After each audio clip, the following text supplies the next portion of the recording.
Okay. Hi, everybody. For those of you that don't know me, I'm Miss Bynum. I recently became the DSO for both the undergraduates and the graduates, international students here at A&M. And so over the course of the last month or so since school has started, I know a lot of you have had questions about how to apply for post-completion OPT. So because of the big backlog of paperwork with me now taking on both the undergraduates and the grad school, I figured the most efficient way to get this information to you is just to make a quick little video, a little tutorial that you can refer back to, rewind, pause, whatever you need to do to um, answer your questions about how to apply for OPT. So first thing you need to know about OPT is the application window you have. So you can start applying for OPT 90 days before your program end date on your I-20, and then up to 60 days after that program end date, right? So if you're graduating in December, a few of you are doing that, I know, this semester, your application window opened up like mid-September, based off of what that exact date on your I-20 is, and then you would have up until mid-February or so, based on that date on your I-20, to get your application in. For those of you that are graduating in the spring in May, so your application window, if you um, subtract back 90 days, your application window would start in like mid-February, and then you would have until mid-July to submit your application to USCIS for your OPT. So I hope that makes sense. And basically, as far as the application process goes, there are two parts you need to know about. This video will mostly be about the first part, which is submitting your application through Laserfish.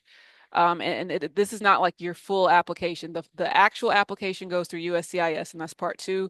But you have to first start with submitting a request in Laserfish that goes to me.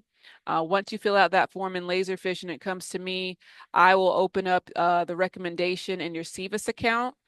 And after that, I will print a new I-20 that has your recommendation for OPT on it. So when I send you that new I-20, you go to page 2, you make sure it says post-completion OPT, and the status should say requested on page 2.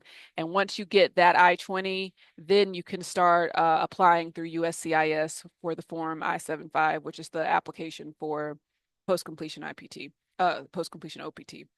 So let me show you what that looks like. So this would be part one. Let me share my screen first. In 1 second. Click share. So, and I'm going to go to the SSO. You all know what this is. We're going to click here for Laserfish.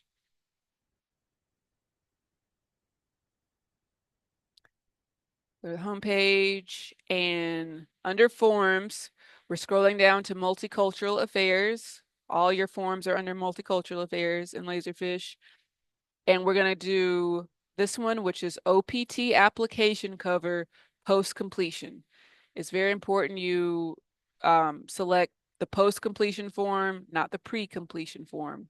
If you are doing OPT after you graduate, you want the post completion OPT form. So here it is, very simple. Put in your name, your A number, your email, your major, if you're undergrad or grad. So for those of you that maybe already have your offer letter, you have an employer already, and you know your start date and your end date, go ahead and put those there. Where this gets a little confusing is if you're applying for OPT and you don't already have an employer, you're going to have to do a little bit of guesstimating on when your start and end date would be.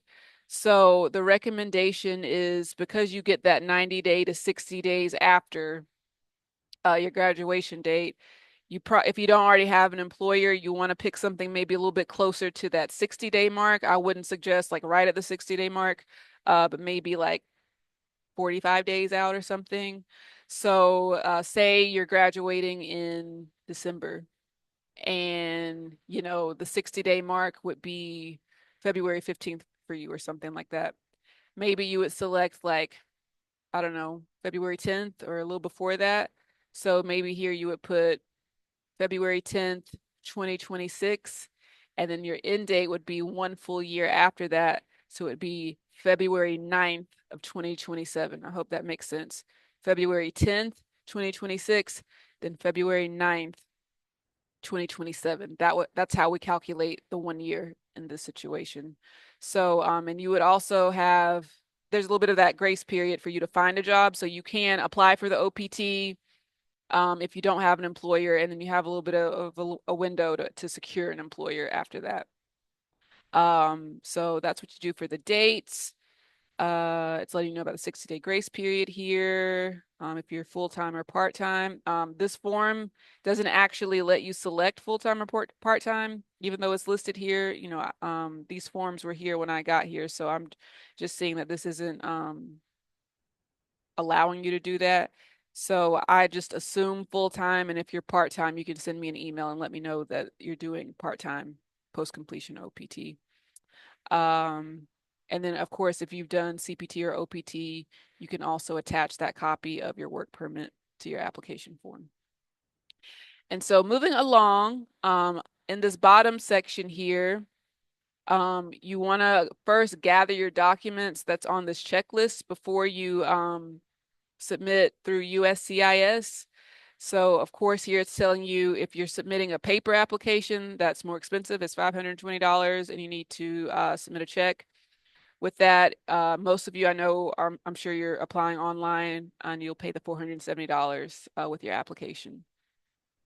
Also, you're needing if you're doing the paper copy, the signed I-765, you need a photocopy of your passport, including the picture, the expiration date, and your visa pages.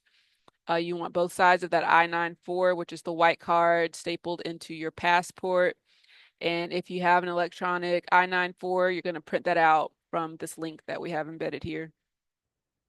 You need 2 of these passport style photographs, and there's instructions about how to make sure, all the dimensions and things are right a little later down. And then if you have previous EAD cards from pre-completion or post-completion OPT, you want to make sure you have those gathered up. And then, so in regard to the photos, I'll go ahead and click this.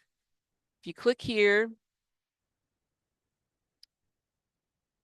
and scroll down to take a photo here, these are the tips they have to make sure that your photo is within their guidelines at USCIS.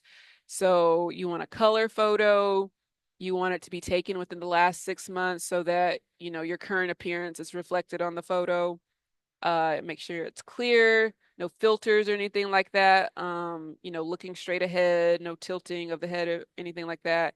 If you're like me, you wear glasses, make sure you take off those glasses, and definitely make sure you have a white background, no shadows, no weird lighting or anything.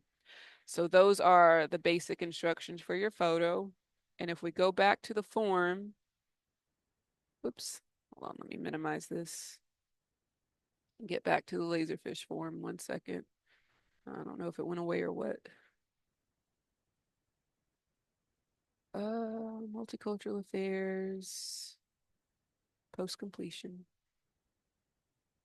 And then we were talking about the photos again in color, printed in on quality paper.